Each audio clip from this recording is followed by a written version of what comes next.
तो बच्चों हमने पिछले दिन वैलेंसी का थोड़ा सा पार्ट पढ़े थे। आज हम लोग वैलेंसी का सेकंड वीडियो लेकर आया हूँ आपके पास।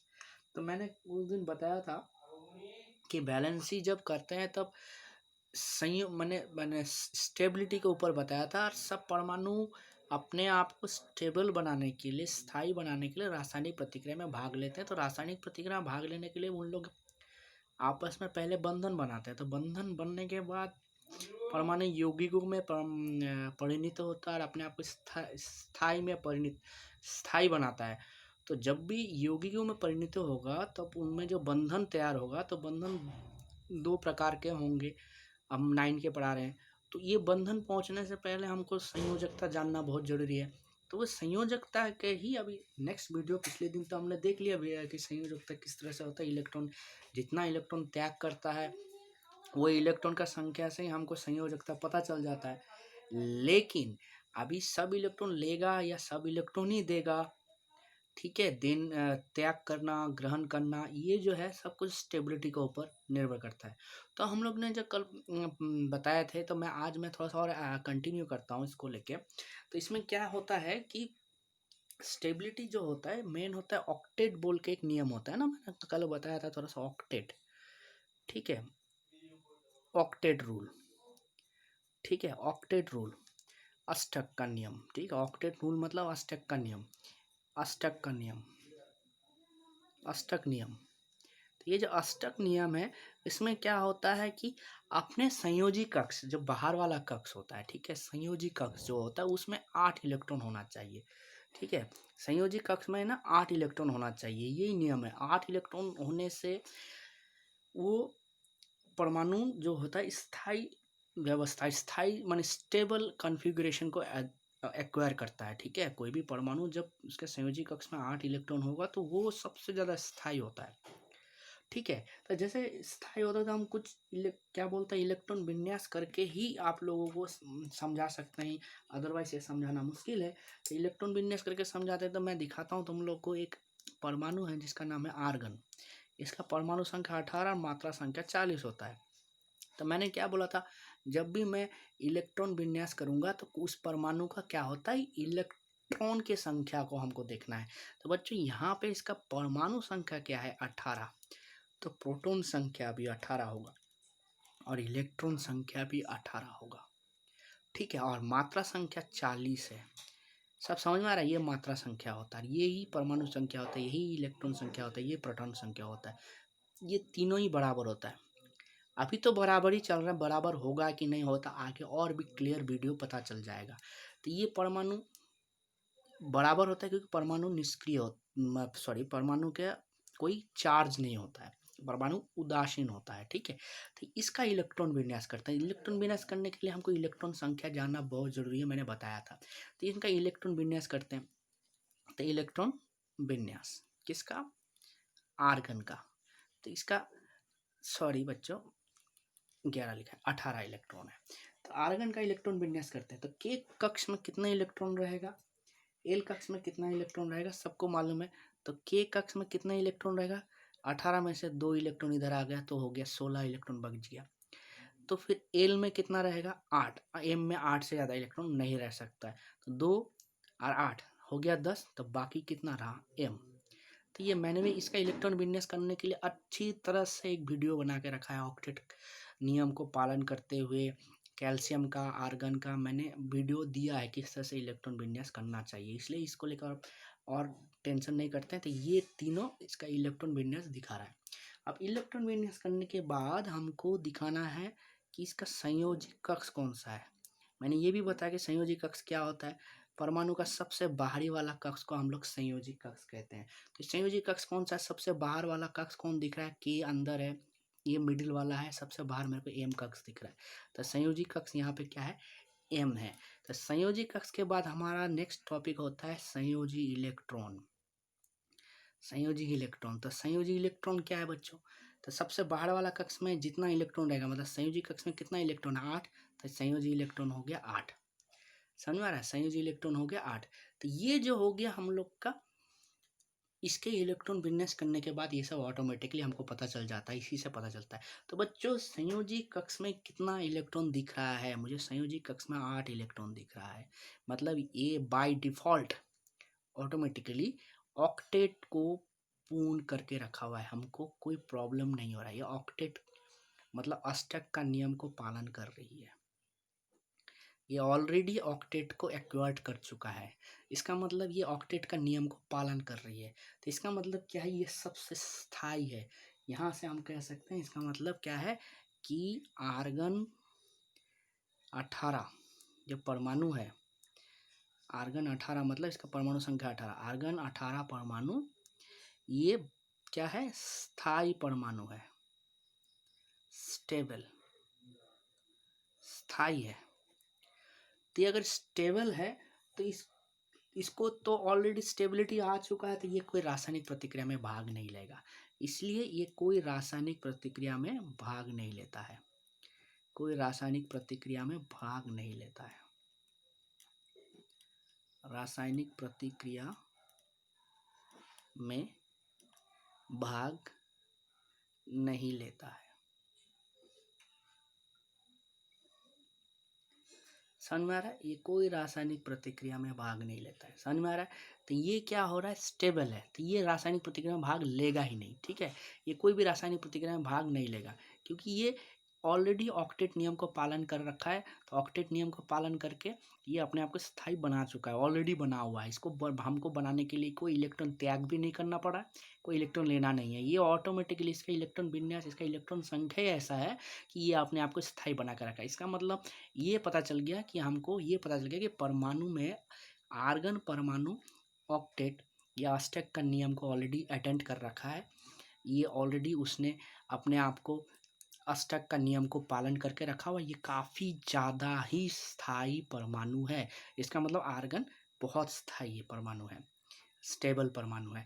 ये रासायनिक विक्रिया में कोई भाग नहीं लेगा, इसका मतलब सबसे स्थायी है। तो इसका मतलब एक ही स्थायी है, ऐसे कि आर्गन को छोड़कर और नहीं है। हम देखते हैं और भी देखते हैं, ठीक है। और हम लोग देखते हैं और कौन स्थायी है। अभी हम लोग आर्गन देख लें, अभी आर्गन के बाद और एक है नियॉन, ठीक है, 10 और ऊपर है 20। तो ये जो नियॉन है, इसका नियॉन का देखो, इसमें इसका परमाणु संख्या कितना है, इलेक्ट्रॉन संख्या कितना पता चलाएगा। परमाणु संख्या नीचे Z, तो प्रोटॉन संख्या भी 10, इलेक्ट्रॉन संख्या भी 10, और मात्रा संख्या कितना है बच्चों? मात्रा संख्या हो गया हमारा 20। मात्रा संख्या कितना है? 20, ठीक है। ये मात्रा संख्या है 20 ऊपर में। तो हमको इलेक्ट्रॉन विन्यास करने के लिए इलेक्ट्रॉन संख्या जानना जरूरी है। तो फर्स्ट हम लोग ने जो सीखा है, हम लोग क्या करेंगे? इलेक्ट्रॉन विन्यास करने के लिए सबसे पहले क्या करना पड़ेगा हमको? इसका इलेक्ट्रॉनिक विन्यास करने के लिए एक एक कक्ष में कितना कुछ है वो लिखना पड़ेगा। तो इलेक्ट्रॉन विन्यास करने के लिए पहला आता है के कक्ष, ठीक है। पहला क्या है? के कक्ष। तो के कक्ष में बच्चों कितना आएगा? 2। तो 10 इलेक्ट्रॉन है इनका, 10 में से 2 आ गया तो बाकी एल कक्ष में जाएगा, कि एल कक्ष में 8 इलेक्ट्रॉन रह सकता है। 2 और 8 10 इलेक्ट्रॉन हो गया। तो बच्चों अब इस इलेक्ट्रॉन विन्यास करने के बाद हम लोग क्या करते हैं? संयोजी कक्ष खोजते हैं। तो संयोजी कक्ष ज्ञात कर लेते हैं क्या है। तो संयोजी कक्ष क्या है? सबसे बाहर वाला कक्ष। तो यहाँ पे सबसे बाहर वाला कक्ष क्या है? यहाँ पे सबसे बाहर वाला कक्ष जो है वो क्या है? एल कक्ष है। तो एल कक्ष सबसे बाहर वाला कक्ष है। अभी संयोजी कक्ष हो गया, तो हमको देखना है कि भाई संयोजी कक्ष में इलेक्ट्रॉन कितना है, जिसको हम बोलते हैं संयोजी इलेक्ट्रॉन। संयोजी इलेक्ट्रॉन कितना है? तो संयोजी इलेक्ट्रॉन संयोजी कक्ष में देखो कितना है? 8 इलेक्ट्रॉन है, 8। तो ये भी देखो ऑक्टेट को पालन करता है, ठीक है। अष्टक, ऑक्टेट मतलब अष्टक, 8 इलेक्ट्रॉन। इसका मतलब ये भी 8 इलेक्ट्रॉन का रखा हुआ है। तो इसका मतलब ये परमाणु भी काफ़ी ज़्यादा स्टेबल है।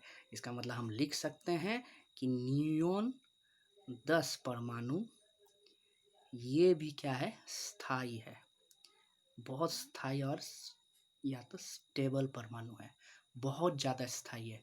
तो स्थायी होने से बच्चों ये भी कोई रासायनिक प्रतिक्रिया में भाग नहीं लेगा। इसका मतलब रासायनिक प्रतिक्रिया में भाग नहीं लेगा, रासायनिक प्रतिक्रिया में भाग ये नहीं लेगा।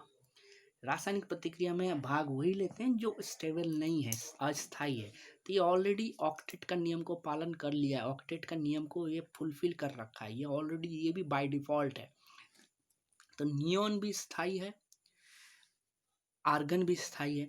तो नियोन और आर्गन दो स्थाई हो गया, और ये दोनों का दोनों क्या पालन कर रहा है, ऑक्टेट का नियम को पालन कर रही है। ऑक्टेट का नियम अष्टक का नियम को पालन कर रहा है।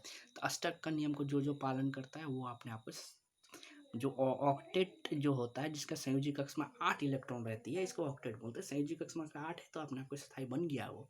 तो क्या हमेशा ही 8 इलेक्ट्रॉन संयोजी ऑक्टेट ही खाली स्थाई होता है? नहीं, और एक होता है, ठीक है, और एक होता है, ठीक है, जिसको हम लोग बोलते हैं ड्यूप्लेट।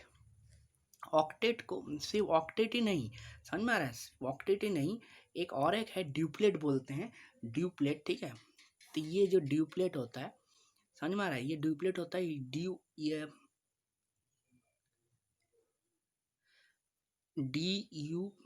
ये रहा ड्यूप्लेट, ठीक है, ये ड्यूप्लेट है। तो ड्यूप्लेट मतलब दियक,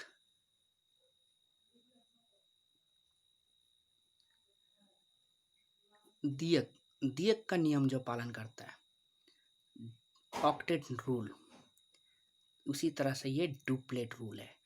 डुप्लेट, तो डुप मतलब दो, दियक मतलब दो, अष्टक मतलब जैसा 8 होता है, इसका मतलब होता है 2, ठीक है, 2, समझ में आ रहा है। तो यहाँ पे क्या होता है, जिसके संयोजी कक्ष में 2 इलेक्ट्रॉन रहता है, जिसके संयोजी कक्ष में 2 का कैपेसिटी और 2 का 2 रहता है, अगर ऐसा होता है तो इसको ड्यूप्लेट बोलते हैं। तो बच्चों सबको मालूम है, एकमात्र कक्ष है हमारे पास के कक्ष। के कक्ष जो होता है इसमें 2 इलेक्ट्रॉन से ज़्यादा नहीं रह सकता है, 2 इलेक्ट्रॉन से ज़्यादा नहीं रह सकता है, 2 इलेक्ट्रॉन से ज़्यादा नहीं रह सकता है, समझ में आ रहा है। ये बहुत इंपॉर्टेंट बात बता रहा हूँ, क्योंकि सब अष्टक नहीं पालन करता है। कुछ कुछ होता है जिनके पास इलेक्ट्रॉन कम होता है, वो 2 ही इलेक्ट्रॉन से ही सेटिस्फाई होते हैं। जैसे एक उदाहरण दे रहा हूँ, हीलियम परमाणु 2 और 4, ये जो हीलियम परमाणु है, तो हीलियम परमाणु क्या होता है, इसके पास 2 इलेक्ट्रॉन है। देखो जेड कितना है, 2, प्रोटॉन भी 2 और इलेक्ट्रॉन भी 2, और मात्रा संख्या कितना है, 4।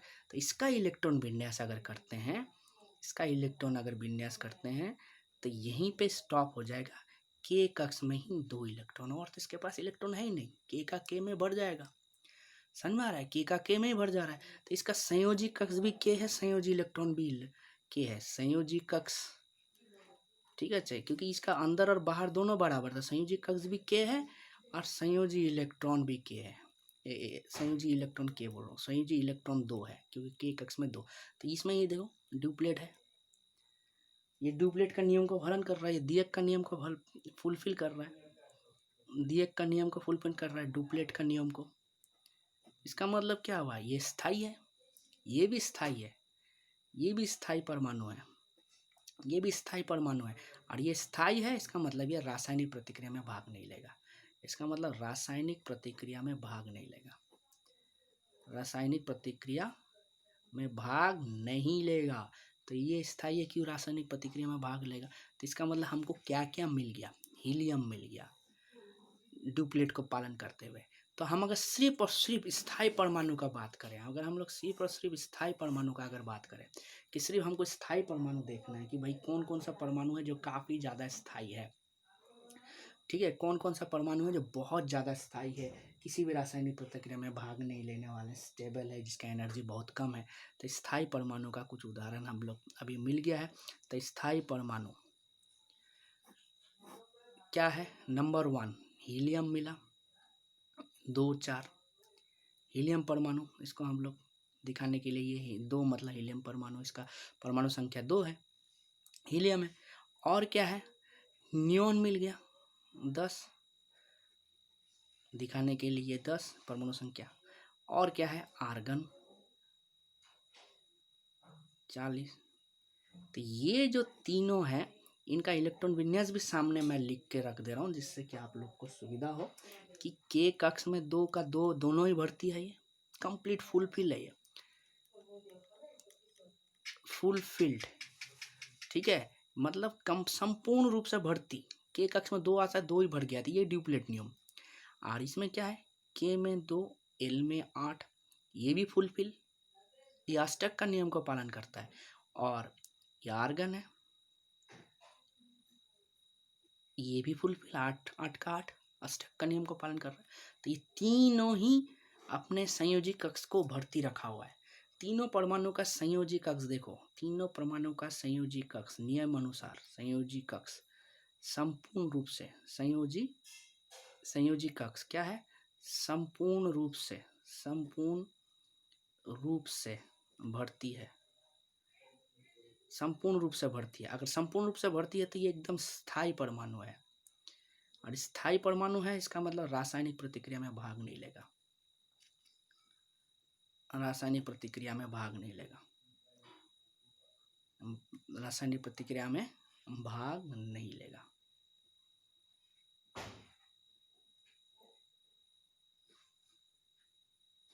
रासायनिक प्रतिक्रिया में भाग नहीं लेता। तो ये 3 स्तर है, इसका मतलब जितना भी परमाणु है हमारे आसपास के सब, हम अभी 1 से लेकर 20 तक परमाणुओं के बारे में ही बात कर रहे हैं, ठीक है। तो जितना भी परमाणु है हमारे आसपास ये सब इन तीनों के जैसे होना चाहिए, कोई हीलियम के जैसे, कोई नियोन के जैसे, कोई आर्गन के जैसे, और इसके अनुसार ही हम पता कर पाएंगे कौन इलेक्ट्रॉन लेगा या कौन इलेक्ट्रॉन देगा। समझ में आ रहा है। तो कल जो बताए थे उसको और कंटिन्यू कर देते हैं। अभी हम लोग के पास अभी समझ में और अच्छे से आ जाएगा कि कौन कौन इलेक्ट्रॉन किस तरह से अपना संयोजकता बनाता है। तो संयोजकता को और भी अच्छी तरह से डिफाइन करने के लिए मैंने ये कॉन्सेप्ट दिया है। अब ये क्या है कि अभी इसको संयोजकता को डिफाइन करते हैं कि सपोज हम लोग कुछ, ये जो मैंने 3 परमाणु लिखे हैं जिसमें है हीलियम, नियोन, ये आर्गन, ये तीनों परमाणु के बारे में बताया कि ये तीनों परमाणु रासायनिक प्रतिक्रिया में भाग नहीं लेते हैं।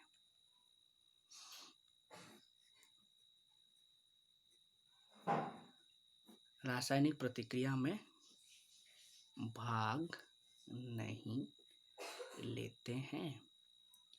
इसका मतलब क्या है, ये तीनों के बारे में ये है कि रासायनिक प्रतिक्रिया में जब भाग नहीं लेते हैं तो ये रासायनिक सक्रियता, अगर बोलेंगे रासायनिक सक्रियता माने इसका जो एक्टिविटी है, रासायनिक सक्रियता माने कितना एक्टिव है, रासायनिक सक्रियता इसका क्या है, एकदम 0 है।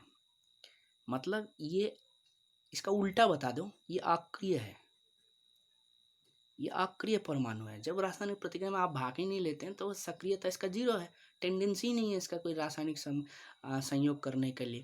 तो इसका मतलब क्या है, इसका मतलब ये कोई काम का नहीं है, इसलिए इसको निष्क्रिय गैस भी कहते हैं, निष्क्रिय गैस, ठीक है। फ्री होकर घूम सकता है, इसलिए रासायनिक प्रतिक्रिया भाग नहीं करता, मतलब फ्री है, अणु है, इसको निष्क्रिय गैस भी बोलते हैं, इसका हीलियम अणु भी बोलते हैं। तो ये निष्क्रिय गैस है, इंग्लिश में इसे नोबेल गैस कहते हैं, इंग्लिश में इसे नोबेल गैस कहते हैं। तो नोबेल गैस क्या होता है, जो किसी भी तरह से रासायनिक प्रतिक्रिया में भाग नहीं लेते हैं। और जब ये रासायनिक प्रतिक्रिया में भाग नहीं ले सकते, इसका मतलब बंधन बनाने का क्षमता भी नहीं होता है इनमें, बंधन या बॉन्डिंग, ठीक है। बॉन्डिंग का जो टेंडेंसी होता है, बंधन बनाने का, बंधन बनाने का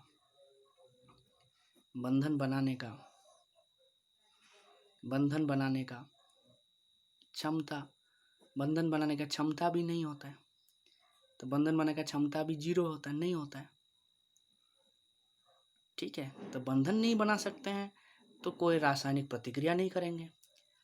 तो बंधन नहीं बना सकते हैं तो इसका मतलब इनका सबसे बड़ा बात अभी बोलने वाला हूँ, इनका संयोजकता कोई काम का ही नहीं, इसका संयोजकता 0 होता है बच्चा। सक्रियता नहीं है तो संयोजकता कहाँ से होगा, इनका संयोजकता 0 होता है।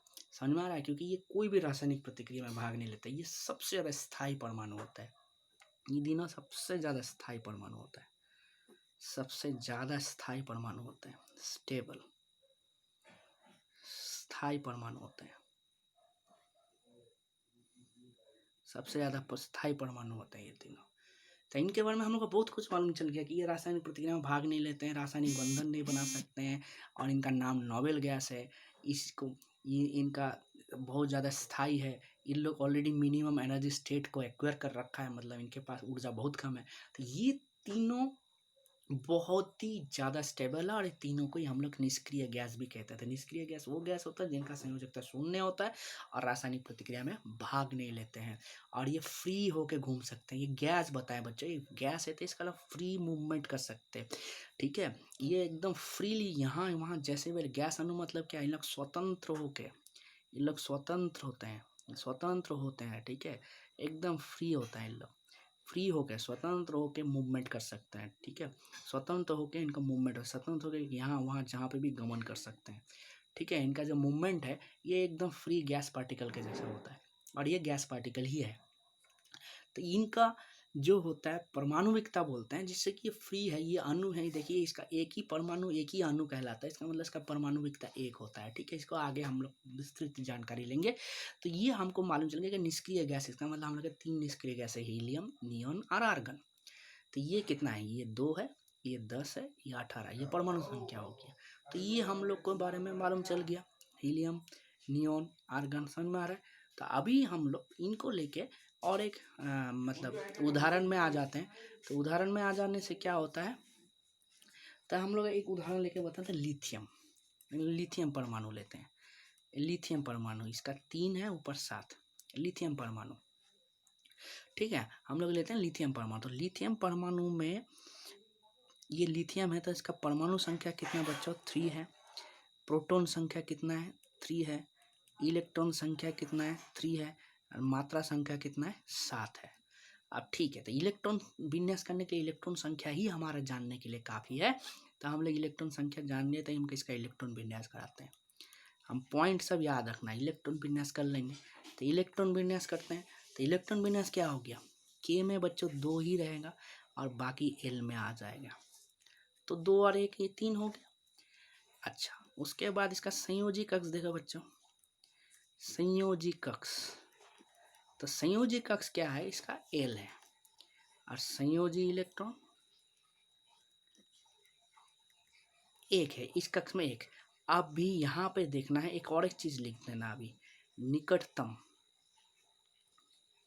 निकटतम निष्क्रिय गैस, ये जान लो और कुछ नहीं होगा, सब कुछ हो जाएगा, ठीक है। निकटतम निष्क्रिय गैस, समझ में आता है, निकटतम निष्क्रिय गैस मतलब कौन, इस 3 गैस है हमारे पास, हीलियम, नियोन, आर्गन, ये 3 गैस है। तो निकटतम निष्क्रिय गैस कौन सा है, ये जान लिया तो हमारा बस बन ही गया, हमारा सब कुछ हो गया। तो निकटतम निष्क्रिय गैस क्या है, तो हमारा जानने का तरीका क्या है, पहले आप देख लो कि ये क्या, हीलियम है, ये लिथियम है 3। तो मैं ये रफ करने के लिए, तो आपके पास बच्चों 3 संख्या है, हीलियम मतलब 2, नियोन मतलब 10, आर्गन मतलब 18। अच्छा बच्चा, तो ये 3 के करीब करीब कौन सा संख्या है, 2, 10 तो दूर है, तो 3 के निचले निकटतम बोला है, करीब करीब। तो निकटतम निष्क्रिय गैस क्या कहेंगे, हीलियम है। तो निकटतम निष्क्रिय गैस क्या होगा, हीलियम होगा। हीलियम का परमाणु संख्या 2, खुद 3 है, उनके पास 3 है, तो निकटतम हो गया हीलियम। देखो आर्गन नहीं, लेकिन ये जानना बहुत जरूरी है, क्योंकि देखिए यहाँ पे मेरा जो है, ये जो एल कक्ष में 8 इलेक्ट्रॉन आता है, तो मेरे को 7 लेना पड़ेगा 8 करने के लिए, ठीक है। या तो 1 इलेक्ट्रॉन त्याग करके इसको खाली करने से सामने ड्यूप्लेट दिए का नियम आ सकता है। तो उतना झमेला में नहीं जाके निकटतम निष्क्रिय गैस अगर हम लोग को मालूम चल जाएगा, तो निकटतम निष्क्रिय में हीलियम है, तो मुझको क्या है, मैंने क्या बोला, ये काफ़ी स्थायी होता है। तो अभी लिथियम क्या स्थायी नहीं है, इसलिए रासायनिक प्रतिक्रिया का ये अस्थायी है। ये जो है ये अस्थायी परमाणु है, ये अस्थायी परमाणु है, ये अनस्टेबल है, ये अनस्टेबल है। तो ये स्टेबल होने के लिए अपना निकटतम निष्क्रिय गैस को खोजेगा कि ये तीनों ही स्टेबल है, इनके जैसा होना चाहिएगा। तो इनके जैसे जानने के लिए क्या करना है, यहाँ पे 2 है तो उसके पास 3 है, तो 3 से क्या करेगा, 3 इलेक्ट्रॉन में से उसके पास 3 इलेक्ट्रॉन है, 3 इलेक्ट्रॉन में से 1 इलेक्ट्रॉन त्याग करना पड़ेगा। 1 इलेक्ट्रॉन त्याग कर दोगे तो ये नियन बन जाएगा। तो यहाँ से उसका टेंडेंसी, ठीक है, तो टेंडेंसी क्या होता है, उसको क्या क्या करना चाहता था, टेंडेंसी क्या होगा इसका, ठीक है। तो टेंडेंसी ऑफ लिथियम, टेंडेंसी मतलब इसका प्रवृत्ति क्या होगा, वो क्या होना चाहेगा, प्रवृत्ति मतलब क्या करना चाहता है, तो वो क्या करना चाहता है, त्याग करना चाहता है। त्याग, और क्या चीज त्याग करेगा, इलेक्ट्रॉन, वो भी कितना, एक इलेक्ट्रॉन, ये भी ब्रैकेट में लिख देते थे, एक इलेक्ट्रॉन त्याग करेगा। एक इलेक्ट्रॉन त्याग करने से वो दो बन जाता है। देखो लिथियम का 3 इलेक्ट्रॉन है, बार बार बोल रहा हूँ, 3 में से एक इलेक्ट्रॉन अगर त्याग कर देता है तो 3 में से एक इलेक्ट्रॉन त्याग करने से उसका बन जाता है 2, और वो 2 किसके बराबर हो जाता है, लिथियम, हीलियम के बराबर। तो यही उसका कॉन्सेप्ट है। तो एक इलेक्ट्रॉन त्याग किया, ये त्याग करने के बाद ही वो अपने आप को स्थायी बना जाता है, इसलिए हम इसको कहते हैं संयोजकता। इसका क्या होगा, संयोजकता क्या होगा, लिथियम का 1 होगा। तो यहाँ से भी हम लोग ने संयोजकता निकाल दिया। तो सब के सब अष्टक को पालन करता है ये नहीं है, कोई कोई दियक को भी पालन करता है। जैसे लिथियम, लिथियम दियक को पालन करता है। वो के कक्ष में 2 इलेक्ट्रॉन को लाने के लिए लिथियम एल कक्ष का 1 इलेक्ट्रॉन को त्याग कर देता है, और 1 इलेक्ट्रॉन का त्याग करके वो हीलियम के जैसे इलेक्ट्रॉन विन्यास को प्राप्त करके अपने आप को स्थायी परमाणु में परिणित कर लेता है। तो यहाँ से हमको पता चल गया कि सब अष्टक नहीं, कुछ कुछ दियक का भी पालन करता है। तो ये बच्चों ये वाला याद कर लोगे आप, ये पॉइंट अगर याद हो जाएगा तो आपको पूरा गणित ही आपको समझ में आ जाएगा। तो अभी हम लोग को ठीक है, चलो अभी हम लोग ने तो ये पता कर लिया कि लिथियम वाला बात। तो हम लोग लिथियम के बाद और एक क्या होता है, बेरिलियम। ठीक है, तो बेरिलियम में जाते हैं। तो बेरिलियम में क्या हो गया, बेरिलियम का हो गया परमाणु संख्या 4, बेरिलियम का परमाणु संख्या 4, प्रोटॉन संख्या 4, इलेक्ट्रॉन संख्या 4, और मात्रा संख्या 8। तो इसका भी इलेक्ट्रॉन विन्यास करते हैं। तो ये एकदम पॉइंट वाइज एकदम इसी तरह से करना है, पॉइंट वाइज जल्दी जल्दी करा देते हैं। फर्स्ट में ये सब लिख दो, क्या करना होता है, इलेक्ट्रॉन विन्यास करना होता है। ठीक है, इलेक्ट्रॉन विन्यास से हमको क्या मिल जाएगा, संयोजी कक्ष मिल जाएगा। संयोजी कक्ष अगर मिल गया तो हमको संयोजी कक्ष से संयोजी इलेक्ट्रॉन मिल जाएगा। संयोजी इलेक्ट्रॉन अगर मिल गया तो हम लोग खोजेंगे भाई इसका निकटतम या निकटवर्ती, निकटतम निष्क्रिय गैस या निकटतम नोबेल गैस, जो भी बोलना है, वो कौन है। उसके बाद पॉइंट होगा प्रवृत्ति, वो क्या करना चाहता है, टेंडेंसी क्या करेगा, लूज करेगा, त्याग करेगा या ग्रहण करेगा, प्रवृत्ति हो जाता है। उसके बाद उसका आराम से निकल जाएगा, उसका प्रवृत्ति